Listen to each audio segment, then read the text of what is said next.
On n'a pas le droit de s'évader en France. Il y a quelques pays où, de manière extrêmement surprenante, cela est autorisé. La destruction de preuves, l'univers de la vengeance de Dantès, présence dans le conte de Monte Cristo. Bonjour à tous et bienvenue sur ma nouvelle chaîne YouTube. Cette chaîne YouTube est consacrée au droit pénal et plus particulièrement au droit pénal général. Aujourd'hui, nous allons explorer les nombreuses infractions pénales présentes dans le conte de Monte Cristo d'Alexandre Dumas. C'est une œuvre qui a traversé les siècles et qui a récemment été mise à l'honneur au cinéma et notamment lors de la cérémonie des Césars grâce au talent de Pierre Niney. Le conte de Monte Cristo est une œuvre riche en rebondissements, mais c'est aussi un véritable terrain de jeu pour les infractions pénales et donc pour l'avocat pénaliste que je suis. Plongeons ensemble dans l'univers de la vengeance de Dantès, donc à travers le prisme du droit pénal. L'histoire commence en 1815 avec Edmond Dantès, ce jeune marin très prometteur, sur le point d'être nommé capitaine du Pharaon et de se marier avec la belle Mercédès. Tout va bien pour lui, mais sa joie est de courte durée car trois personnes très jalouses vont conspirer contre lui et l'accuser d'être un agent du bonapartiste, ce qui est un crime extrêmement grave à l'époque. Donc on a là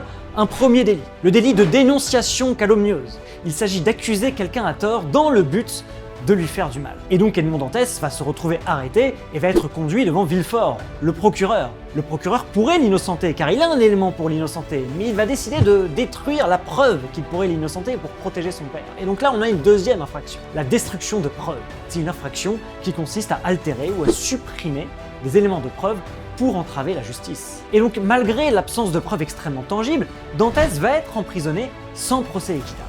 Il va se retrouver incarcéré dans le château d'If. Là, on a une arrestation arbitraire, une détention illégale, et la France, aujourd'hui, pourrait être condamnée pour cela, car les règles du procès équitable n'ont pas été respectées, et donc la Cour européenne des droits de l'homme pourrait sanctionner la France, même s'il s'agit ici d'un petit anachronisme. Mais donc, Edmond Dantès va se retrouver incarcéré au château d'If, et c'est là qu'il va rencontrer l'abbé Faria. L'abbé Faria qui va lui révéler l'existence d'un trésor sur l'île de Monte Cristo. Et au bout de plusieurs années, Edmond Dantès va parvenir à s'évader.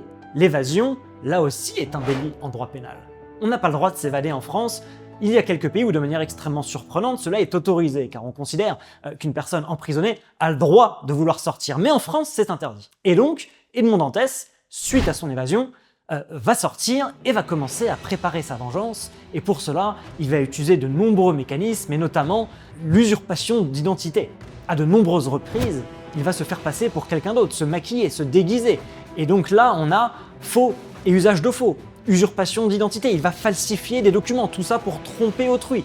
Et donc va se mettre en place la vengeance. La vengeance à l'égard de trois personnes. D'abord, Danglars.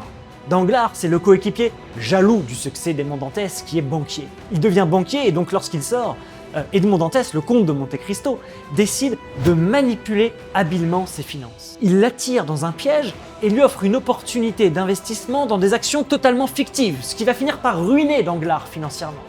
Et Dantès, le comte de Monte Cristo, va encore plus loin, car il va manipuler les marchés boursiers pour faire chuter la banque de Danglars.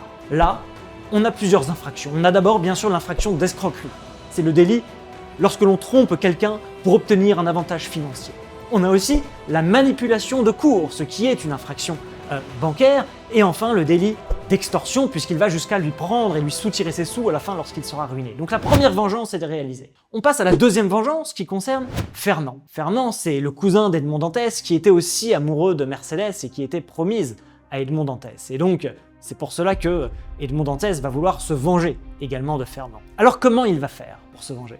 Eh bien, il va révéler à tous son passé criminel. Et le scandale va éclater publiquement, ce qui va ruiner la réputation de Fernand, ce qui va le pousser à démissionner. Il sera déshonoré, rejeté par sa femme et son fils, il sera totalement acculé, isolé, poussé à l'opprobre public, et donc il va finir par se suicider d'une balle dans la tête.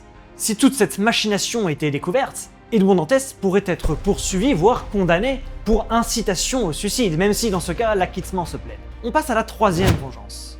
La troisième vengeance, c'est celle de Caderousse.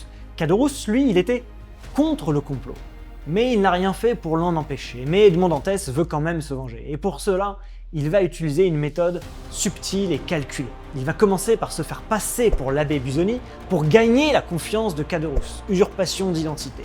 Et dans la foulée, il va manipuler Caderousse pour lui faire croire qu'un trésor est caché dans sa maison. Et donc le malheureux Caderousse, il va commettre un cambriolage. Et donc là, il s'agit, ou il pourrait s'agir, d'une provocation à commettre un délit, en l'espèce le cambriolage, avec au passage, je l'ai dit, l'usurpation d'identité. Donc on a encore des infractions qui sont commises par le comte de Monte Cristo. Un peu plus loin, Caderousse meurt, blessé, devant Edmond Dantès, et tandis qu'il agonise, Edmond Dantès ne lui vient pas en aide, il le regarde mourir. Là, c'est non-assistance à personne en danger.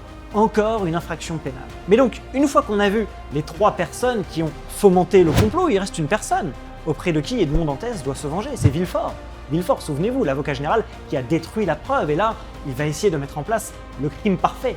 Il va commencer, Edmond Dantès, par révéler le secret de l'infanticide commis par Villefort. Il avait tué un enfant, et donc il va ainsi détruire sa réputation et sa carrière. Possiblement ici, il n'y a pas d'infraction pour l'instant. Et ensuite, il va manipuler la famille de Villefort. Il va pousser sa femme Héloïse à empoisonner ses proches. Et donc, les enfants et les membres de la famille de Villefort vont mourir. À la fin, Villefort va vouloir que sa femme elle-même se suicide, et Villefort va sombrer dans la folie. La folie et la démence la plus totale après avoir perdu tous ses proches. Finalement, il va se rendre compte de l'ampleur de la vengeance d'Edmond Dantès et lui aussi va se suicider, incapable de supporter le poids de ses actes et la destruction de sa famille.